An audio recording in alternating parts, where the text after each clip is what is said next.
herzlich willkommen zum Cloud ERP Livestream. Heute darf ich mal zu Gast sein bei SAP und freue mich sehr, Ruben, dass du mich eingeladen hast und dass wir uns heute mal unterhalten können. Ja, schön, dass du da bist. Ich freue mich drauf.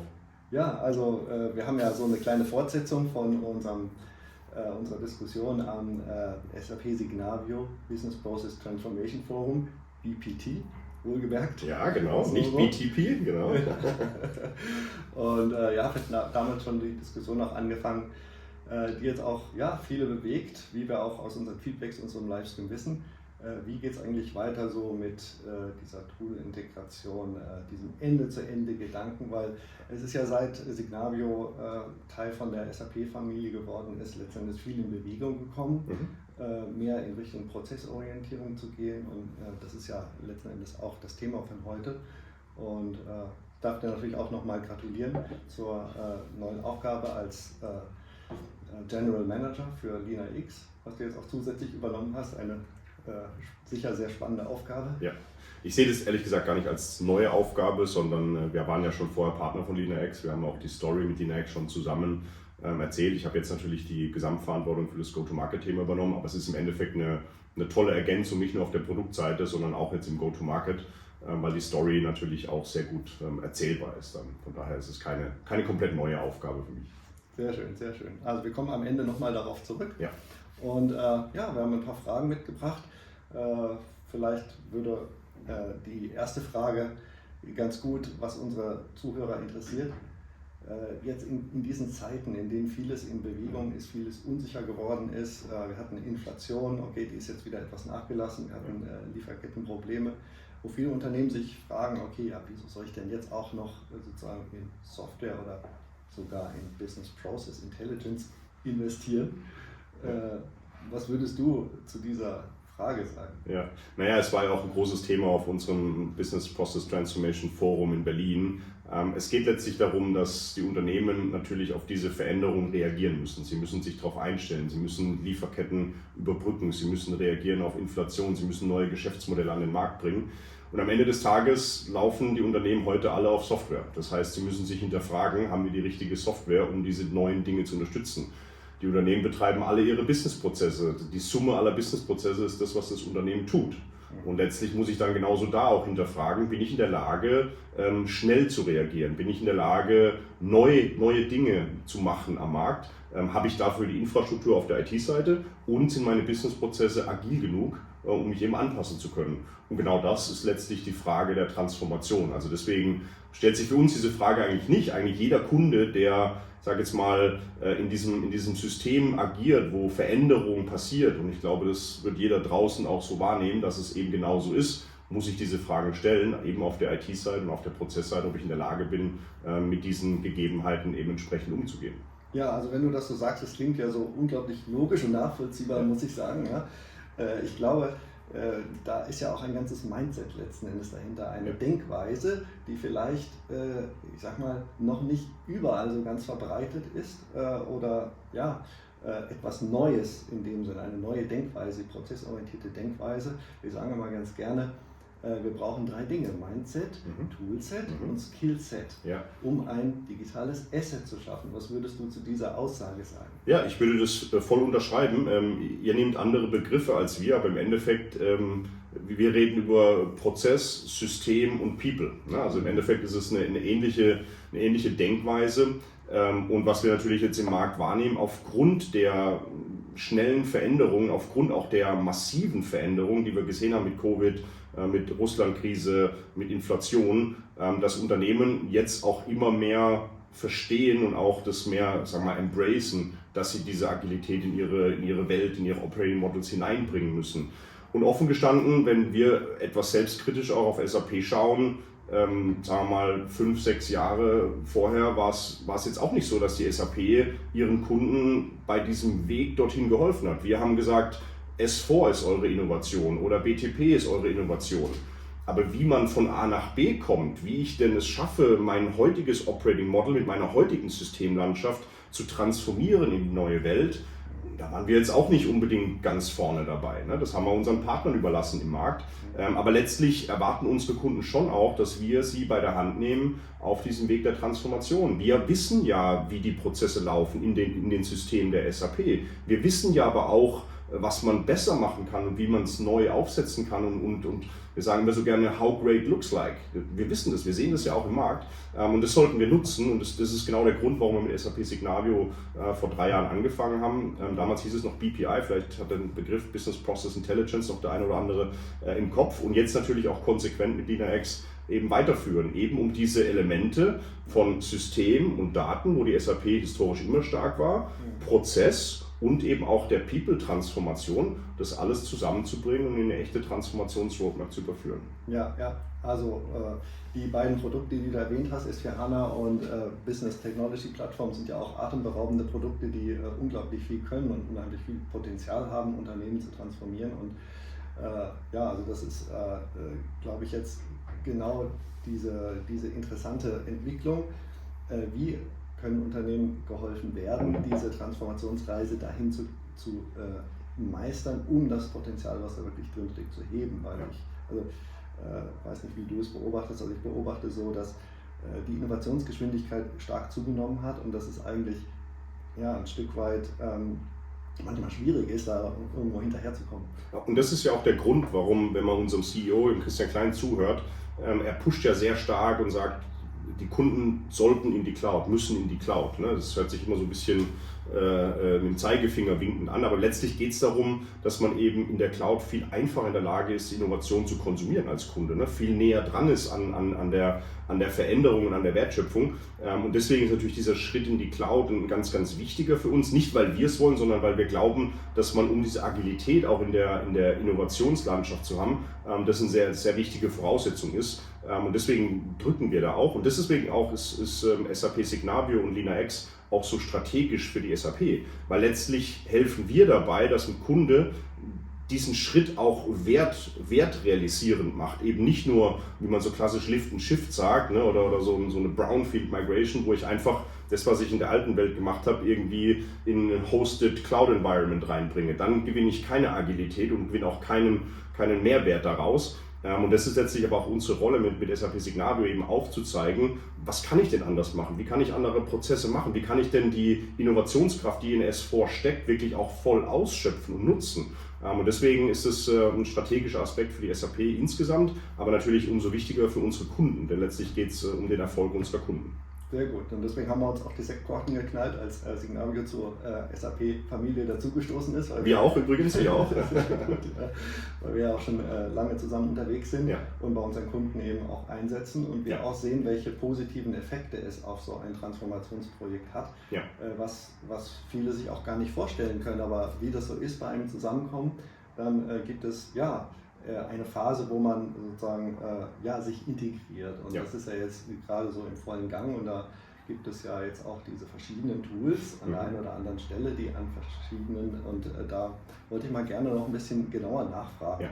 Also vielleicht, um bei der Toolchain anzufangen, wir haben das Thema Process Discovery, was Recommendations für S4HANA Innovations generiert, was ja bedeutet, wenn man S4HANA mit diesen Recommendations einführt, kann man diese und jene Mehrwerte realisieren. Ja. Das Gleiche sehen wir jetzt auch bei Process Insights mit Plug and Gain. Und also gibt es da eine Roadmap, wie diese konsolidiert werden oder was kann man da erwarten? Ja, erstmal um so ein bisschen da Mythbusting zu machen, also Process Discovery und Process Insights sind jetzt nicht zwei unterschiedliche Dinge oder Welten, sondern sie konsumieren faktisch aus der gleichen Quelle eben genau diese Innovation Recommendation. Das heißt, wenn ich beim gleichen Kunde Process Discovery mache und Process Insights mache, kriege ich genau die gleichen Innovation Recommendations. Also nur, man kann sich es auch so ein bisschen vorstellen, dass das Process Discovery ist, wenn man so will, die Freebie-Version von Process Insights, also der kleine Bruder. Ne? Also der ist nicht ganz so groß, der kann nicht alles, das, was der große Bruder kann, aber letztlich ist es der Bruder. Ne? Also so kann man es vielleicht darstellen. Wir werden jetzt auch nach vorne, um auch dieses kleine Missverständnis oder diese Unklarheit ein bisschen zu bereinigen, das auch etwas anders darstellt. Also wir werden Process Discovery überführen in etwas, was heißt Process Insights Discovery Edition.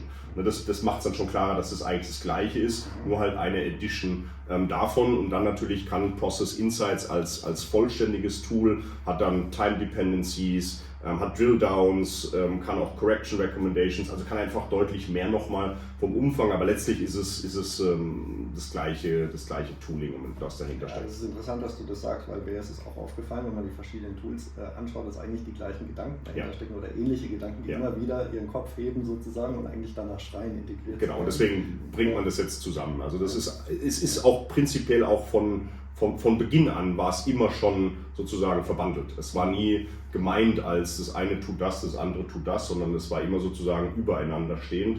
Das eine macht genau das gleiche als das andere, nur halt nicht ganz in der Fülle und in der Breite wie eben Process Insights. Okay, sehr spannend, vielen Dank. Und es werden ja dann aus diesen Recommendations letzten Endes Scope-Items abgeleitet. Tut mir leid, liebe Zuschauer, wenn wir jetzt ein bisschen SAP-Chinesisch sprechen. Also Scope-Items kann man sich ja letztlich vorstellen wie Prozesse, die man nutzen oder nicht nutzen kann, zum Beispiel im S/4HANA, ne? Zum Beispiel die Lieferantenrechnungsverarbeitung oder zum Beispiel eine Bedarfsplanung oder zum Beispiel eine Verfügbarkeitsprüfung in der Logistik oder Billing, Kundenrechnungserstellung, das wären jetzt Scope-Items. Ne? Das heißt, man kriegt ja die dann vorgeschlagen und andererseits hat man ja auch Tools wie zum Beispiel das SAP Digital Discovery Assessment, wo man wie sozusagen in einer Lego-Kiste diese Scope-Items als Kacheln hat und auswählen kann und also jetzt würde ich denken, gut, vielleicht kann man das ja irgendwie verbinden oder wie sind da die Pläne? Also prinzipiell hast du natürlich recht, also sowohl aus Process Insights, aus der Welt kommen Scope-Items raus, die man nutzen kann, als auch aus DDA, ich kürze es jetzt ab, Digital Discovery Assessment, DDA. Bei SAP lieben wir 3-Letter-Acronyms, wie ihr alle wisst. Ja. Also aus DDA kommen auch diese Scope-Items raus. Jetzt muss man natürlich den Purpose von DDA nochmal kurz vielleicht auch erläutern. Was man da ja macht, ist letztlich, man bekommt faktisch wenn man sich in so einem Transformationsprozess Richtung S4 bewegt, dann überlegt man sich ja, wie gestalte ich das aus. Ne? Und dann, wenn man ein DDA macht, bekommt man faktisch eine ganz, ganz lange Liste von Scope-Items, von Prozessstrukturen, die man dann sozusagen implementieren kann. Das funktioniert sehr gut, wenn das alles im Standard ist. Also wenn ich sage, ich will 100% auf Standard gehen und ich brauche auch nur 100% Standard, dann bin ich mit der DDA eigentlich gut dabei. Das heißt, ich könnte dann jetzt hergehen und Process Insights, nämlich eben sozusagen, wo ich die Values identifiziere, wenn ich die Values hebe, indem ich auf Standard gehe, kann ich die Welten eigentlich gut zusammenbringen. Das ist richtig. Nur aus unserer Erfahrung heraus ist die Welt halt etwas komplexer für die Kunden. Die haben halt eben nicht nur Standardprozesse, sie haben halt viele Dinge, wo sie letztlich entscheiden müssen, gehe ich auf den Standard oder habe ich hier einen differenzierenden Prozess, wo ich anders agieren muss. Und das ist für uns jetzt auch der Grund, warum wir nicht direkt sozusagen damit DDA, also das Verknüpfen, das kann man machen, das schließe ich auch nicht aus, sondern warum wir eigentlich über LeanIX gehen. Weil über LeanIX komme ich dann in die Capability-Welt hinein. Mit LeanIX, da gibt es ja die Integration zwischen Signavio und LeanIX, wo ich sozusagen von der Prozesswelt rüber kann in die Architekturwelt und mir anschauen kann, welche Capabilities, also welche Dinge, die ich als Unternehmen können muss, bilde ich denn wie in meiner Landschaft ab. Also wie ist der Switch rüber dann in die Architektur, in die Applikationswelt. Und dann nehmen wir sozusagen aus der Welt heraus, also von Signavio Process Insights geht es in Signavio Process Manager rein. Dort habe ich die Prozessmodelle. Dann kommt der Schritt rüber in LeanIX, da matche ich die Prozessmodelle, da weiß ich dann, was will ich denn verändern an Prozessen, wo habe ich differenzierende Prozesse, wie sieht der Mehrwert aus. Und dann überlege ich mir, welche Capabilities kann ich denn damit bedienen. Und dann übersetze ich das in meine Architektur und dann gehe ich zurück in die Applikationswelt. Also dann rüber beispielsweise ins Calm, wo ich dann eben die Prozessmodelle, die in Signavio waren, dann in Calm nutze, um dort dann Testing vorzubereiten und so weiter, in das Application Lifecycle Management vorzubereiten. Also das heißt, unsere Vision ist ein bisschen komplexer und ein bisschen breiter.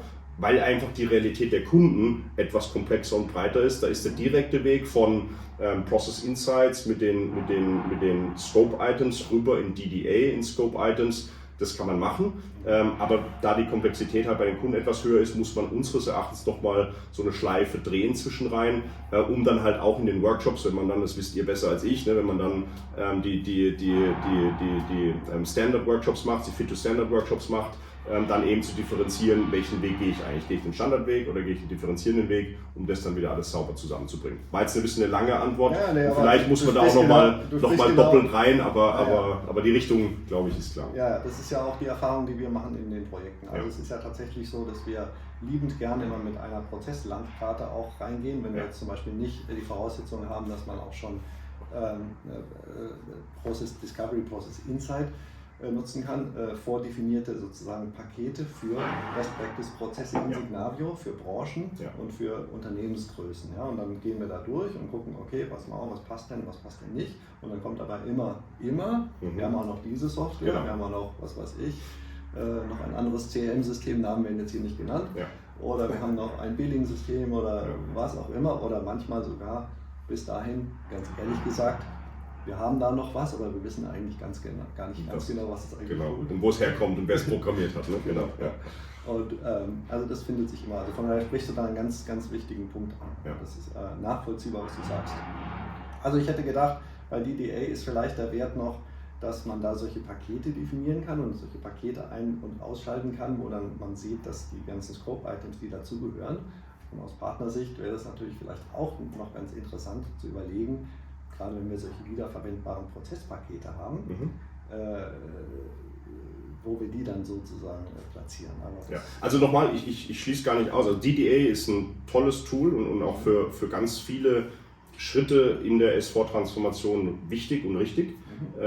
Wie gesagt, ich glaube nur, dass es nicht ausreichen würde, wenn wir jetzt einfach Process Insights und DDA auf der Scope-Item-Ebene verbinden. Ich glaube, es gibt dort durchaus noch deutlichere, größere Mehrwerte, wenn man eben die Architekturkomponente über LeanIX dann noch mit einbringt. Okay, sehr spannend, vielen Dank. Ja, es wurde auch schon, du hast es schon angesprochen, SCALM, kurze Übersetzung, gemeint ist Cloud Application Lifecycle Management. Da haben wir uns richtig Mühe gegeben, da haben wir ein 4-Letter-Acronym gebaut, nicht die 3 Letter, wie wir es normalerweise machen. Genau.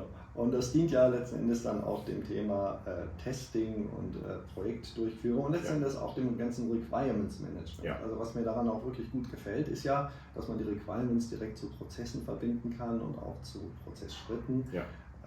Jetzt sind die halt, so wie sie heute sind, ein bisschen so statisch eingefroren. Das ist jetzt nicht wirklich ein Signavio-Editor, wie man sich das vorstellen kann. Und es ist vielleicht auch ein bisschen, dass jeder Prozess für sich steht. Dass es irgendwo so ein Lego-Baukasten ist, man aber vielleicht auch ganz gerne Ende-zu-Ende-Prozesse hätte. Ja, absolut. Also CALM ist ein super wichtiges Element in der Toolchain, keine Frage. Wir haben heute ca. 4.500 Kunden auf CALM. Heißt aber auch, dass wir viele Kunden noch nicht auf CALM haben. Ne? Also CALM gehört definitiv die Zukunft, aber die heutige Kundenrealität ist halt natürlich auch, dass viele noch auf Solution Manager unterwegs sind und auch viele ihre S4-Transformation noch auf Solution Manager machen. Sprich, CALM wird nach vorne immer mehr an Bedeutung gewinnen. Deswegen ist es für uns auch ganz klar, dass das, was du sagst, dass wir eine seamless Integration der Prozessmodelle zwischen Signavio und CALM nach vorne technisch tief integriert haben werden. Das ist keine Frage. Jetzt hast du uns ja auch auf unserem Forum so ein bisschen auf den Topf gesetzt und hast gesagt, hier, ich habe gehört, im CALM Summit vom Mark Thier wurde gesagt, es gibt keine Roadmap für die Integration von Signavio in CALM hinein. Letztlich müssen wir natürlich immer schauen, wie priorisieren wir. Ne? Also, und momentan ist natürlich die Realität für uns, dass viele unserer Kunden sagen, ich habe meine Prozessmodelle heute im Solution Manager, ich will sie aber eigentlich in Signavio haben, weil das ist die richtige Modellierungsumgebung und dann will ich sie rüber transferieren in den Solution Manager und vielleicht auch wieder zurück in Signavio. Ich brauche also eine bidirectional Ebene. Deswegen haben wir uns erstmal darauf fokussiert, darauf lag jetzt der Fokus, aber ganz klar ist, dass in 24 arbeiten wir da sehr intensiv dran, die Integration in CALM hineinzumachen. damit das eben halt auch flüssig funktioniert. Was heute natürlich schon geht, ist, dass du in Signavio modellierst und die Modelle dann übernimmst in Calm. Das läuft heute über einen Fixed Price Consulting Service, also es ist ein bisschen manuell, aber es ist möglich. Also das heißt, den Benefit, den du ansprichst, dass du eben nicht starre Modelle hast, sondern Signavio BPMN-Modelle dann in Calm. Das geht heute schon, nur ist es halt noch nicht technisch sozusagen durchintegriert. Den Schritt, den gehen wir jetzt an und das wird mit Sicherheit dann auch zeitnah kommen, weil es eben natürlich sehr, sehr wichtig ist für unsere Kunden. Und dann natürlich hinter Calm kommt natürlich dann noch die Integration ins Testing rein. Da sind wir mit Tricentis tief integriert, auch was die Calm-Integration angeht, sodass wir eben diese Toolchain so seamless wie möglich machen wollen. Das ist unsere komplette Ambition letztlich. Von vorne, von der Analyse auf der Prozessseite, dann über die IT-Infrastruktur, über die Applikations-Enterprise Architecture, über die NX, rüber dann auch in Calm hinein, in das Application Lifecycle Management, ins Testing. Das alles so seamless wie möglich zu machen, das ist unsere gesamte Story im Endeffekt, die wir anstreben. Ja, sehr, sehr nachvollziehbar und das sind gute Nachrichten, also das hört man sehr, sehr gerne und wir sind gespannt, wie sich das dann auf der Roadmap darstellt und ich kann das bestätigen, also in der Kundensituation, die ich jetzt gerade im Sinn habe, wird sowohl ja sogar auch der Solution Manager zusammen mit Signavio als auch ALM eingesetzt und eine andere Version von ALM, aber also dass der Solution Manager noch unterwegs ist, kann ich auch gut bestätigen. Ja. Das ist einfach die Realität heute, in der viele Kunden noch unterwegs sind. Die müssen wir natürlich auch mitnehmen auf der Reise. Genau, und letzten Endes dient es ja dazu, dass die einzelnen Projektphasen letzten Endes prozessgesteuert besser funktionieren. Das, die Überzeugung, die Erfahrung teilen wir. Und wir sind immer so ein bisschen auch auf der Suche nach, du hast auch gerade das Thema angesprochen, Test, Automatisierung, Tricentis. Auch im S4HANA Cloud gibt es einen Test-Automatisierungsmanager, der letzten Endes, wenn man Upgrades macht, Testpläne automatisch durchläuft oder sogar von SAP automatisch gestartet werden, wenn man sie da angemeldet haben, sozusagen. Also wenn du da vielleicht noch ein paar Worte verlieren kannst. Also da bin ich jetzt nicht der Super-Experte da drin, um ehrlich zu sein, aber nach meinem Verständnis ist es ja auch letztlich mit Calm sozusagen verknüpft, nehme ich an. Man kann es gerne korrigieren, wenn ich da falsch liege. Und damit gilt für mich eigentlich das Gleiche wie dem, was ich gerade eben beantwortet hatte, dass wenn wir die Prozessmodelle mit Calm verbinden, wir dann natürlich auch in die Testautomatisierung auf der S4HANA Cloud, S4 Public Cloud Seite dann halt auch rein integrieren würden. Also letztlich wäre das dann so eine Folge davon, ein Folgeeffekt, den wir dadurch realisieren könnten, indem wir diese Calm-Integration dann jetzt auch letztlich dann bauen. Das ist der gleiche Richtung. Ja, also ich habe da wirklich das Gefühl, dadurch, dass S4HANA Cloud auch irgendwo ein Stück sehr noch vielleicht neu ist oder für viele noch neu ist. Ja. Das ist vor allen Dingen auch für Neukunden und so weiter interessant oder auch für Tochterfirmen von großen Konzernen letzten Endes. Ist vielleicht auch noch ein Stück weit in die Tool-Landschaft hineinwachsen muss oder anders gesagt, die historisch tatsächlich vorhandene Tool-Landschaft bei vielen Kunden teilweise vielleicht auch ein Stück weit noch vereinfacht werden könnte. Ja, wenn man über diese neue Cloud-Welt nachdenkt, insbesondere wenn man vielleicht auch an mittelständische Kunden denkt, die es vielleicht dann auch ganz gerne haben, wenn es ein bisschen einfacher ist. Sozusagen. Absolut und ich meine, auch da wieder ein bisschen selbstkritisch, wenn ich jetzt beispielsweise Process Insights mir anschaue, funktioniert es heute nicht auf der Public Cloud Version. Ne? Das ist, letztlich ist es auch da wiederum, weil eben die Datenmodelle anders sind und wir anders reingreifen müssen. Das ist eine technische Frage, mit der wiederum halt einiges an Aufwand verbunden ist. Wir müssen Process Insights halt einmal etwas umbauen, um das Gleiche hinzubekommen, wie wir es eben heute für die normal, also nicht normal, aber für die ECC und auch für die S4 On-Prem-Version hinbekommen. Was ich übrigens sehr gut nachvollziehen kann, und zwar für unsere Zuschauer als Erklärung. Ich habe ja auch mal ein Cloud-ERP gebaut. Und ein wesentlicher Mehrwert eines Cloud-ERP ist ja der, dass man es nicht so beliebig modifizieren kann. Genau. Und die sozusagen Adaptoren vielleicht auf den älteren Versionen von SAP, die greifen womöglich, ich spekuliere mal, etwas mehr sozusagen auf die internen Tabellenstrukturen zu. Genau. Das ist jetzt meine Spekulation. Also genau, es ist einfacher sozusagen von außen reinzugreifen und dort dann eben, und das machen wir mit Process Insights, wir gehen auf die dort vorliegenden Strukturen und setzen die KPIs faktisch dann on top. Und das ist auf der Public Cloud Version einfach etwas komplexer. Aber du hast natürlich komplett recht, das ist für uns ist klar, dass das auch für SAP insgesamt ist die Public Cloud der Weg wo wir natürlich hinwollen und hin müssen in Summe. Und deswegen wird natürlich auch Process Insights über die Zeit in diese Richtung gehen. Wir haben jetzt die ersten Gehversuche gemacht in der Richtung. Das sieht auch alles vielversprechend aus.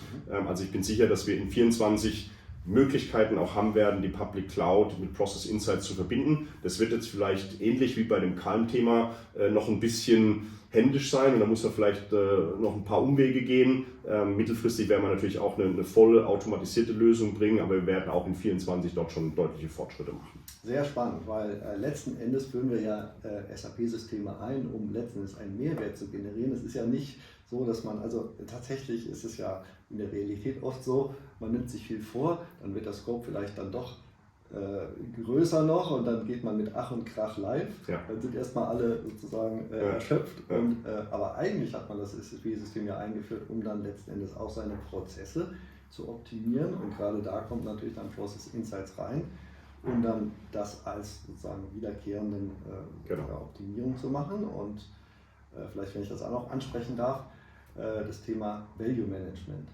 Es gibt ja auch noch diesen Bereich Value Management, Value Lifecycle Explorer oder Manager, der sowohl vor der Planung einer solchen Einführung zeigen kann, welche potenziellen Mehrwerte da drin stecken, basierend auf Benchmarks, was ja eine sehr beeindruckende Benchmark-Datenbank ist, die SAP hier aufgebaut hat.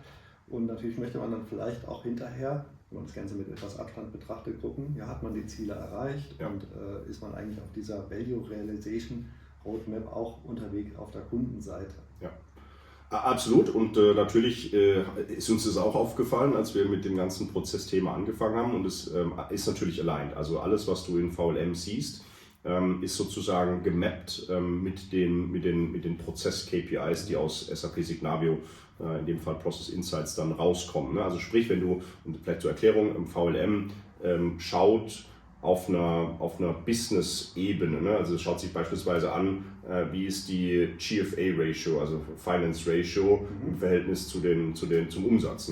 Auf der Ebene entstehen dann Value Cases, wo man sagen kann, das bricht man dann noch ein bisschen weiter runter, aber das bleibt auf der Ebene und sagt dann, wenn wir die um einen halben Prozentpunkt runterfahren können, weil wir Dinge automatisieren, dann können wir folgenden Wert generieren in der Transformation. Auf der Ebene passiert ist, was jetzt natürlich interessant ist, der komplette Unterbau sind natürlich Businessprozesse.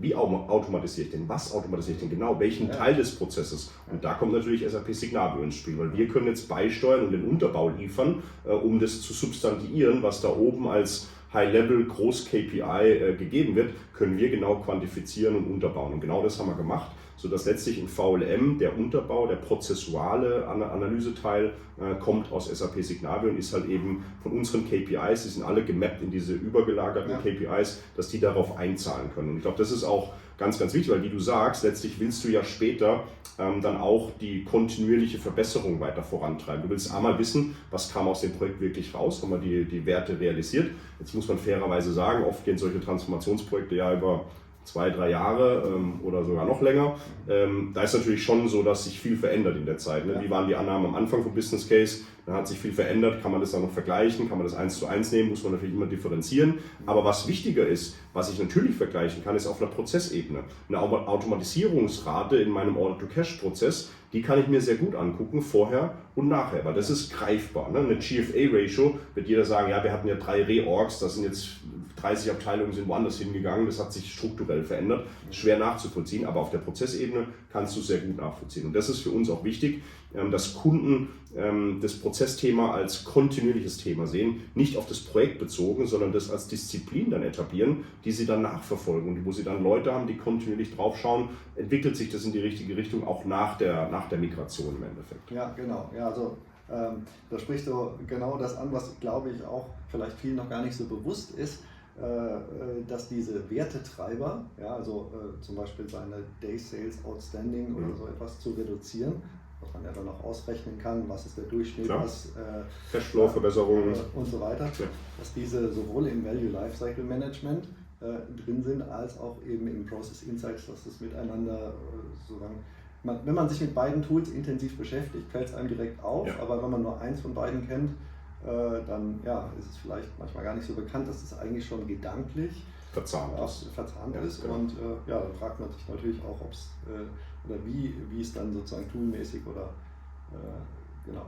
Also es füttert sich methodisch vielleicht auch integriert ist. Genau, also es füttert sich natürlich gegenseitig sozusagen. Also wir sehen, was im VLM drin ist. Das VLM konsumiert unsere Daten. Wenn ein Kunde Process Insights gemacht hat, kann er das sozusagen damit verknüpfen.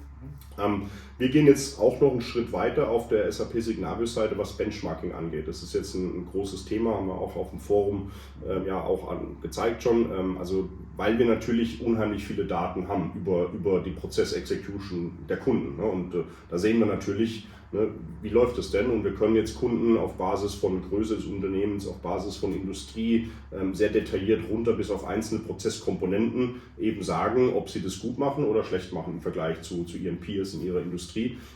Das ist natürlich dann ergänzend zu dem, was im VLM an Benchmarking da drin ist, hast du schon gesagt. Wie gesagt, halt auf einer anderen Flughöhe sozusagen. Aber da gehen wir jetzt natürlich noch stärker rein, um das unseren Kunden auch dann mehrwertstiftend zur Verfügung zu stellen. Genau, und ich glaube, ihr habt das auch mal bei SAP gemacht, im Prinzip so eine Untersuchung, oder du sogar. Kann das sein? Ja, also ich habe in meiner vorherigen Rolle, war ich für Analytics bei SAP zuständig, über mehrere Jahre, habe das intern aufgebaut und natürlich sind wir auch immer daran interessiert, uns selbst zu benchmarken und zu schauen, wo wir stehen. Details werde ich jetzt hier nicht disclosen, aber wir sind nicht schlecht. Wir sind in vielen Bereichen sehr gut, in manchen natürlich auch durchaus noch verbesserungsfähig. Genau, aber wenn man so etwas mal durchlebt hat oder dann weiß man ja auch, wo sozusagen die Knackpunkte in so einem Projekt dann auch sind. Ja, ist vielleicht generell auch interessant. Also wir haben als SAP 2015 angefangen, Signavio zu nutzen und sind dann in unsere große S4-Transformation gegangen und haben selbst gespürt, wie hilfreich das ist, seine Prozesse sozusagen zu kennen und darüber eben das zu machen. Damals gab es jetzt noch nicht die ganze datengetriebene Analyse und Process Insights gab es noch nicht. Das hätten wir damals uns gewünscht, dass wir das hätten. Aber wir haben natürlich schon gemerkt, dass diese Prozessorientierung, dieses Prozess-Mindset extrem hilfreich war für die Transformation. Und ich glaube auch, unser damaliger COO ist unser heutiger CEO, Christian Klein, der damals auch die Transformation der SAP maßgebend begleitet hat. Und ich glaube auch dieser Schwenk hin, dass wir unsere Kunden mehr auf der Transformation helfen müssen, kam auch stark aus dieser Erfahrung heraus, wie unsere eigene interne Transformation sozusagen profitiert hatte von diesen Tools, die wir genutzt haben und dann auch diese Vision zu haben, dass man das eigentlich noch viel cooler und noch viel besser machen kann. Das liegt dem, glaube ich, auch so ein bisschen zugrunde. Ja, also ich habe so das Gefühl, das ist ein Mindset, von dem sich SAP nicht mehr abbringen lässt. Also hoffentlich nicht, ehrlich gesagt, weil ich glaube, das ist zum Benefit unserer Kunden sehr gut so, wenn wir uns stärker daran beteiligen, an der Value-Realisierung. Letztlich geht es darum, ne? Wir wollen nicht, dass unsere Kunden auf S4 gehen, nur damit sie auf S4 sind, sondern es geht darum, dass sie den Wert realisieren, dass sie neue Innovationen nutzen können und den Mehrwert dann realisieren können. Aber das passiert halt nur, wenn ich bereit bin, Prozesse neu zu denken, wenn ich bereit bin, Landschaften neu zu denken und eben mich auf die Transformation einzulassen. Und damit hoffen wir, dass wir mit SAP Signavio und mit LeanIX so ein bisschen den Schlüssel liefern, um durch diese Tür dann auch durchzugehen. Sehr gut, wunderbar. Also wir hören, es gibt viele gute Dinge auf der Roadmap und wir bleiben natürlich gespannt, wie sich das dann in weiteren Ankündigungen in den nächsten Wochen, Monaten oder Quartalen entwickelt. Und dann bleibt sozusagen als finale Frage, was sollen die Kunden bis dahin tun?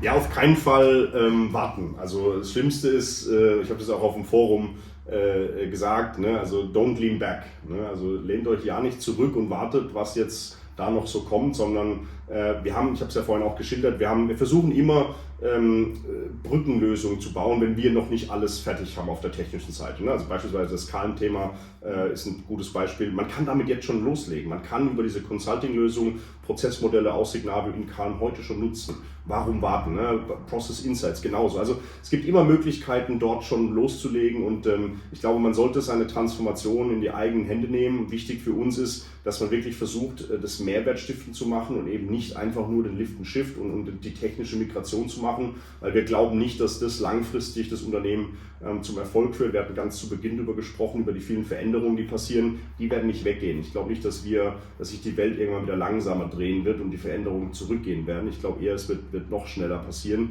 und die Unternehmen tun gut daran, sich darauf vorzubereiten. Und darauf freuen wir uns, indem wir Ihnen helfen können auf dieser Reise. Also starten Sie bitte Ihre Transformationsjourney, schauen Sie, dass Sie da in die Richtung gehen, dass Sie mit Partnern sich darauf vorbereiten und wirklich diese Reise aktiv angehen. Das ist meine Empfehlung, ja, nicht abwarten. Sehr interessant. Also das finde ich jetzt sehr spannend, weil das ist ein bisschen auch die Gründungsphilosophie von Adapro, was ja schon im Namen steckt, adaptive Prozesse.